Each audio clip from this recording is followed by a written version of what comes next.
Hey guys, and welcome back to It's Out, your music podcast. I'm here with the wonderful Tate. Hello. And we just noticed that we matched because of the olive theory. Right. I like olives, she doesn't like olives. Yeah. But basically, last year in June, we talked and you just moved to LA into your apartment. Yes. What's it like now? Are you feeling at home? Is it good? Well, I actually haven't been to my apartment in a second. Yeah. It's crazy because I really felt settled in like before Christmas, and then honestly, ever since Christmas, I like have been on tour. Yeah. So I haven't been home at all. And it's probably like everything's all over the place, or is it like? Yeah. I mean, it's I feel like my schedule's been so crazy this year that like I haven't been able to like settle down at all. But yeah. It's like exciting. I think traveling is like feeling very fun for me. It's like you see a different city every day. It's like crazy. Totally, it's so crazy. That's insane. How's tour been like in general? It's been amazing. I mean, I didn't expect my fans to be so like rowdy at shows, which is so fun. Mosh pits? Mosh pits. Like, no. It's the best. I literally love my fans so much, and performing is just my favorite thing ever. And so it's really cool because I'm like just about to release an album, so it's like the getting to perform in front of people is like relieving my stress a little bit. So, for you, what keeps you sane when you're here? Is there like one thing that you always have with you or you have to do when you're on tour? I have to always call my mom. I literally call her. I can relate, yes. I call her like 13 times a day. Oh. Like so many times. Like every decision I'm like, Mom, Same, what do you think? Literally. She's like my confirmation on anything. Yeah. So I always like check with her. And if I haven't like talked to her in a second, I feel like I'm going crazy. Yeah, something's missing. Has she been on tour the whole time? Or? No, she's just here for like the few German cities because we're like, half my family's German, so we're like visiting them and stuff. Do you know any German? I know, ich heiße Tate. I know, Right. Haben Sie glutenfrei essen? Are you gluten-free? Well, I eat gluten all the time. Yeah, same, I was like, gluten-free when I know. After, I love like, bread. I love bread. And like pasta? So good. Holy shit.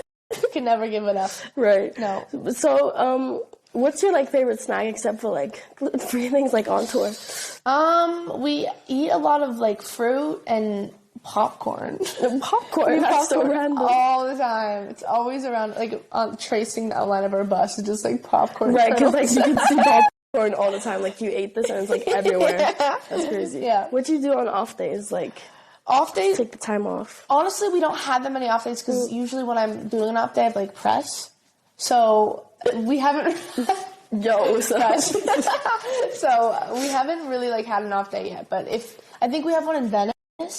We're gonna like go around on boats and go for dinner and just make it a cute day. Hell yeah, Venice. Ooh, they have like the boats and the canals, and then it's gonna be so romantic. I'm so excited. Oh my god, that's so cool. I'm like hyped for you. I know, I'm so excited. But you have backup dancers obviously because you make amazing choreographies with your singing. Thank you. Which like you told me you like jump on a trampoline at home to like get your like thing going so that you can actually sing while dancing. The stamina of singing and dancing at the same time. It's like if you were to like run up a hill and like have to be like talking to someone the whole time. Like it's just like that's insane. It's so hard. And every single show, I literally by the time that She's All I Want to Be comes on and I have to like jump the whole time, I'm like yeah. And so people are hot. sitting on their couch like judging like is that no? And they're like trying to sing and dance at the same time. No, you have to like I've tried running on the treadmill, but I literally can't run. I'm so bad. But I hate running.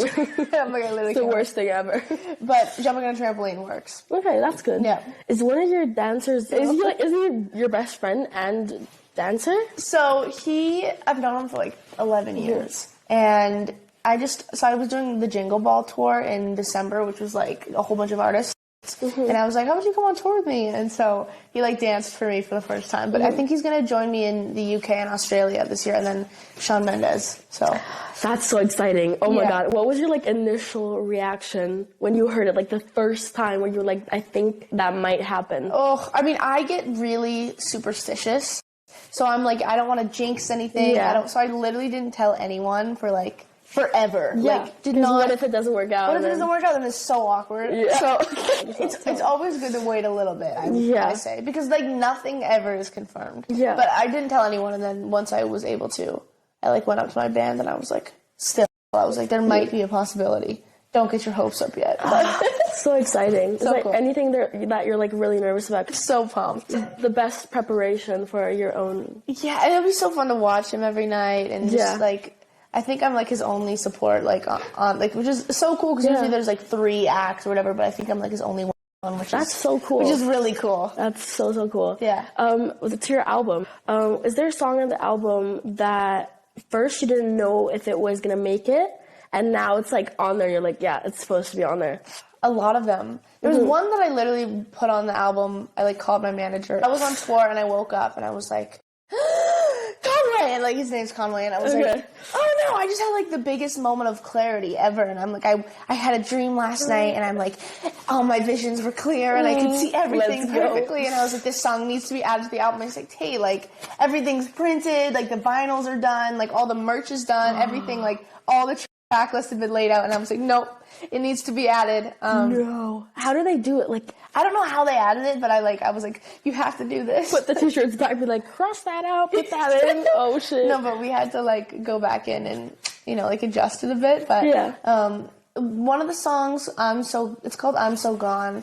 And I ended up just like going into the studio one day with my friend Beezy, and he was just like, can we write? It was like super late, and like I don't usually like do anything serious with him. Like we were just like messing around, and then we wrote like a really cool song. So see, that's like the most cool things. It's like you didn't know it was gonna happen. Yeah, it was so genuine, and we were both so down bad. Writing. Down bad. Love that. That's like the best shit. Just comes from being really fucking sad and heartbroken. We wrote the song, and literally like on our drive back, we were like listening to it over and over, just sitting there like tears. Fuck. That's good. You get to share it with someone. Is there a song that's really like has like a special place in your heart? Because sometimes there's that one song, and you're like, that one is just.